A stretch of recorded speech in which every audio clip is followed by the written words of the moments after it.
Nagaa akkam jirtan hordoftoota Nagaa TV baga deebitanii gara chaanaalii keenyaa nagaadhaan dhuftan.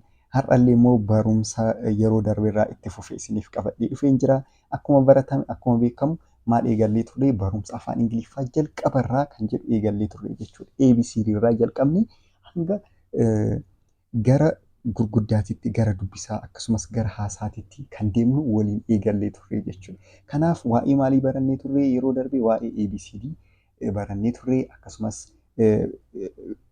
waa'ee maalii koonsonantii fi vaawolii qubee dubbifamaa fi dubbachiistuu afaan Ingiliffaa barannee turre jechuudha. Akkuma baratame maalidha? Vaawol kan jedhaman keessatti afaan Oromoo dubbachiistuun shanan qofaa. Maaliif maalidha? Eedhaa hanga maaliiti? Eedhaa hanga uutii jechuudha. Yookaan aadhaa hanga uu, E, I, I, O fi U. Garuu asirratti maaltu dabalamee? Maaltu dabalame asirratti? Waayitu dabalamee jechuudha. Waayin illee maalidha jedhamtee? Dubbachiistuudha jedhamtee jechuudha. Kana isinitti himeen jira yeroo darbee. Kun immoo maalidha?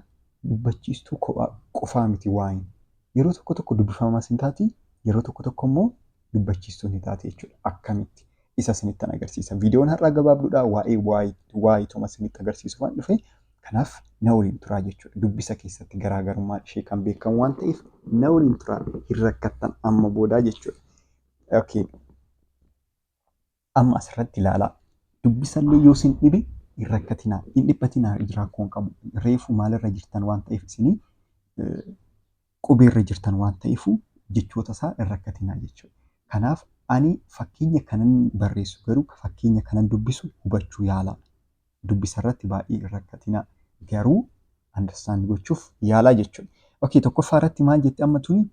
Kaat jedhamee dubbisama. Kaat jennee dubbisnaa jechuudha. Kana maaliif caadhaa miti? Amma fakkeenyaaf afaan Oromoo osoo ta'e caat jennee dubbisu jenna. Afaan Amaariffaa, afaan Ingiliffaa keessatti caantun akka kaatii fi akka siititti dubbisamti.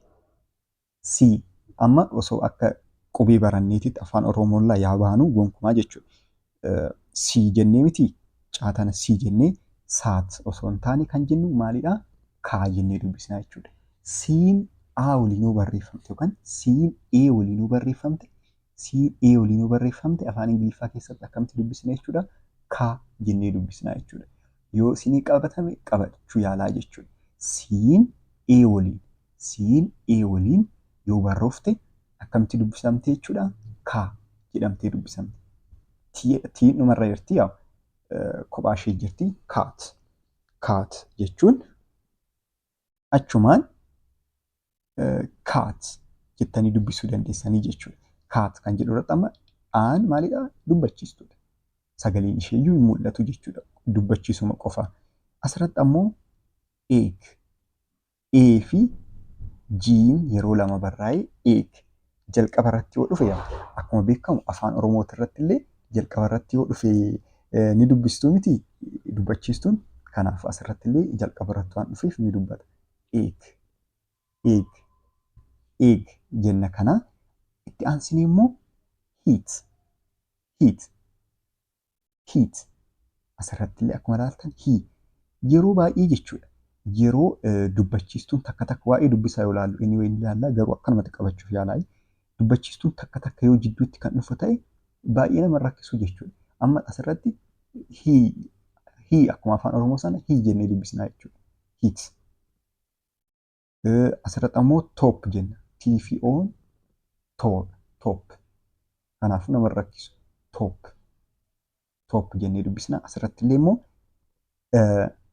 amma siin E waliinii fi siin U waliin yoo dhuftu akkamitti dubbatti? Akka kaatitti dubbatti jechuudha.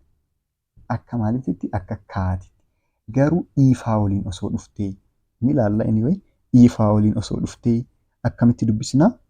Akka siititti dubbisna. Seel fakkeenyaaf seel kan jedhaman fa'a ni ilaallaa isatti dubbatinaa. Okay, kun kaatidha. Kun ammoo kat. Kun yaa adurreedha. Kun immoo muruudha. Kat jennaa jechuudha. Okay, kuni E, I, O fi U'dha. Dubbachiistuuwwan asitti fayyadamnu yookaan vaawuliiwwan asitti fayyadamne. Ammaan booda hangan danda'een dubbachiistuu jedhee waama. Maaliif dubbachiistuu jechuun vaawul leetariidha yookaan vaawuliidha jedhee jira waan ta'eef jechuudha. Okay. Garam deemna jechuudha. Ammoo waa'ee yeroo baay'ee kan irratti dhiphanne sanaa jechuudha. Asirratti waa'iin argitan why jedha. Why kun WHY kun why. Why asirratti why yoo jennu dubbachiistuu taatee fayyadamtii jechuudha. Asirratti sagaleen ishee baay'ee why yoo jennu ni sagaleessisiiste malee kophaa ishee waamamnee jechuudha. Why akkasanii dubbachiistuudha jechuudha asirratti. Asirratti ammoo asirratti illee akkasuma bicycle yoo jennu ilaalame bicycle waa'ee hin waamne miti asirratti bicycle waa'ee hin waamne. Kanaafuu asirratti illee akka dubbachiistuutti fayyadamnee jechuudha. Okay. Sadaffaarra kan jirtu immoo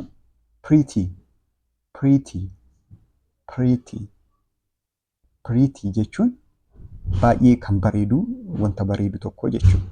Okay. Kanaaf pretty asirratti illee akka dubbachiistuutti fayyadamnee jirra.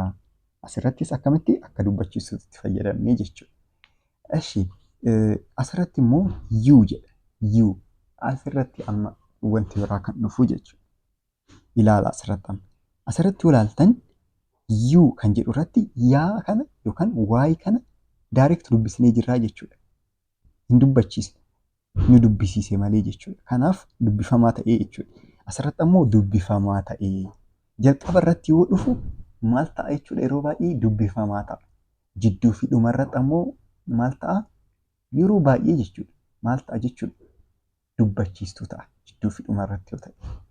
Garuu jalqaba irratti yoo ta'e dubbifamaa ta'a. Amma ilaala. You kan jedhu kanaa fi yes kan jedhu kana. Dubbisallee achumaan shaakalaa deema. You yes kanaa jechuudha. Amma yeroo tokko dubbisa sinan shaakalsiisa. Asirraa jalqabnaa kaat kan jedhu kana. Kaat.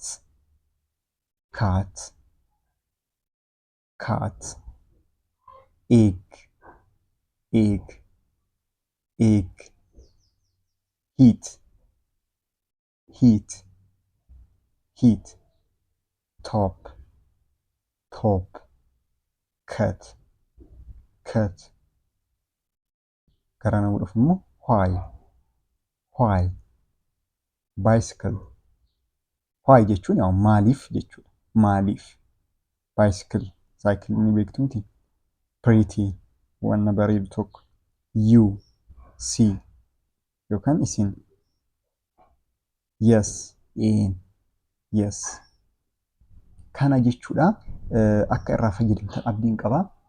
Yoo jaalattan yaa like godhaa. Yaadallee naa barreessaa. Yaada keessanii nan jajjabaadha waan ta'eefu yaada keessan akka na waliin jirtan beekuuf yaada keessan naaf barreessu keessan hin irraanfatinaa jechuudha. Viidiyoo itti aanu irratti ammoo waa'ee A fi aan kan jedhaman kan amma ilaalaa jirtan kana barannaa jechuudha. Haala salphaa ta'een isiniif qabee dhufa ni barannaa. Barumsi chaanaaliin kun kan dhaabbateef warroota afaan Ingiliffaa jalqabarraa kaasanii baratanii gara intermidiyeetii deemuu barbaadaniif kan dhaabbatedha. Maaliifii warri intermidiyeetii namoota fe'irraa barachuu danda'an jechuudha. Yoo barbaadan warroota afaan Oromoo dubbataniyyuu isaan hin barbaachisu. Warroota afaan Ingiliffaa dubbatanirraa barachuu danda'an deemanii jechuudha.